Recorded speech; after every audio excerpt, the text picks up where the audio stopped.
Why are Chinese people so rich and so good with money? Saving is a game for us. It's a source of pride to find out, who was able to find the best deal possible. And home ownership is an expectation. Of course you would own your own home as soon as humanly possible. And once you do that, that's just the beginning. You need to own 1, 2, 5 or more rental properties as well. So you better get started.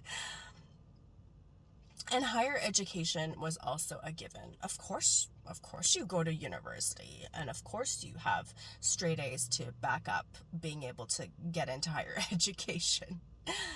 And debt was not normalized. Debt was very much taboo other than a mortgage. You don't go into credit card debt or anything like that. That's just completely unheard of. And with math is very much highly regarded and prioritized. Your kid better know how to do math very well. And if they don't know how, then you can bet there's going to be after school, summer school, whatever tutoring needs to happen to get your kid on board. And business news is part of our culture.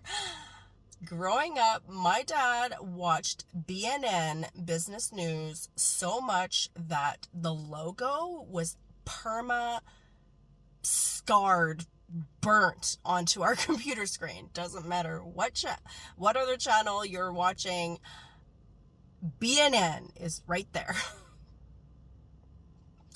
And we really do support having that entrepreneurial small business spirit. Most families have some sort of small business going on, whether it's a Chinese food restaurant or property ownership.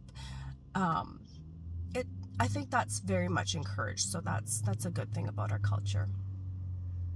And growing up, we've all come from not too long ago ancestors that went through extreme poverty, and just hearing the hardship and the sacrifices that our very recent ancestors, from my parents growing up to their parents growing up, it's really makes you want to do better, because you know that they all sacrificed in order for you to have the opportunities that you have. And so you don't want to waste that. You want to make them proud. And so there's a lot of resilience and motivation with the ancestor stories that we hear growing up. And it's also normal to have multiple jobs. My dad, when he moved to Canada and he was just a broke student, he still had to support his family, me and my mom, back in China. So he was not only a full-time student, he was a pizza delivery guy. He worked in the kitchen of Chinese restaurants. He worked so much in order to just afford all these things and make sure that we were all taken care of. So yeah, when Chinese people do multiple jobs, they are saving for the future. They are not spending their money away. And we just have such a culture of very strong work ethic and financial discipline. And a lot of it is very much supported by the level of family support that we have for each other.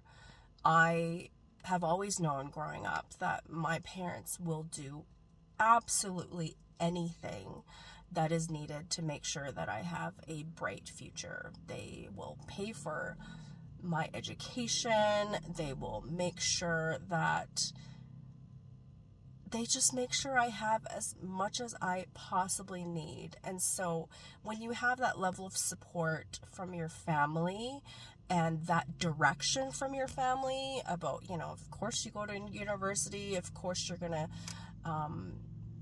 find a really good job for yourself, it becomes very easy to, not easy, but it becomes self-fulfilling when you have that wind beneath your wings and just that normalized culture of, yeah, of course you do those things. It just often happens for us.